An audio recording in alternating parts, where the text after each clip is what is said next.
It had been years since the terrifying encounter with Bloody Mary in that dimly lit bathroom. The memory had haunted me relentlessly, an eerie presence that lurked in the corners of my mind. No matter how hard I tried to shake off the fear, the sinister echoes of that night lingered like a shadow refusing to fade. And now, as I found myself facing a bathroom mirror once again, the chilling question resurfaced: what if she came back? The apartment had been my new start, a fresh beginning after the trauma of my past. But despite the modern amenities and tasteful decor, the bathroom held an air of foreboding. I avoided it whenever I could, always opting to shower and brush my teeth at the gym or work, anything to evade the confrontation with my own reflection. But as the days grew shorter and the nights longer, the inevitable became impossible to escape. One stormy evening, rain pelted against the windows like an urgent plea for entry. I had just returned from a particularly grueling day at the office, exhaustion tugging at my every fiber. The prospect of a warm shower called to me, the tension in my shoulders begging for release. With a heavy sigh, I stepped into the bathroom, flicking on the light. As I stood beneath the stream of hot water, steam enveloping me, the memories clawed their way back. The cold sensation of dread had seeped into my bones that night as I dared to chant her name. Bloody Mary, they said, would appear if you whispered her name 3 times into a mirror.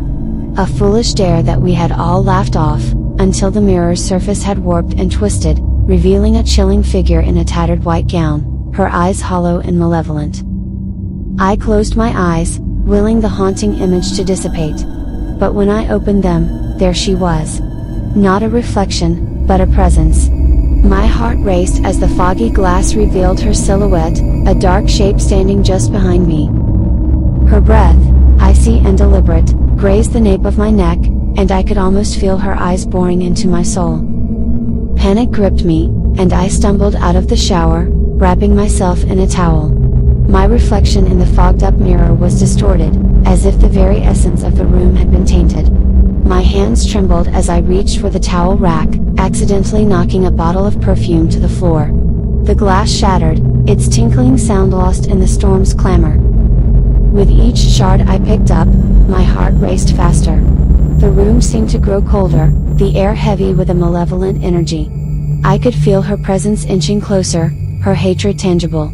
Adrenaline coursed through my veins as I backed away, the remnants of the perfume bottle slipping from my grip. A voice, soft as a whisper yet resonating like a shout, echoed in the confines of the bathroom. "You cannot escape me," it hissed, the words sending shivers down my spine. I turned to the shattered mirror, the pieces reflecting not my face, but a contorted version of her. Bloody Mary's ghastly visage twisted and writhed in the fractured glass, each shard a portal to her haunting realm. I stumbled back, tripping over the edge of the bath mat and crashing onto the tiled floor. My breath came in ragged gasps as I crawled toward the door, desperate to flee the suffocating grip of her presence. The lights flickered, casting eerie shadows that danced around the room, their movements mirroring her sinister laughter. Outside, lightning illuminated the night, casting fleeting glimmers of hope through the window. I reached for the doorknob, my fingers slipping on the wet surface. With a desperate surge of strength, I managed to wrench the door open and stumbled into the hallway, my heart pounding like a drum. I didn't look back. Fear propelled me down the corridor, my bare feet slapping against the cold hardwood floor. It wasn't until I reached the safety of the living room that I dared to pause, my breath ragged and my body trembling. The bathroom door remained ajar, a malevolent invitation that I would never accept again. In the aftermath, I sought help from every source I could find. Paranormal experts, spiritual healers, skeptics, and believers alike. None could offer a definitive explanation for what had transpired that night.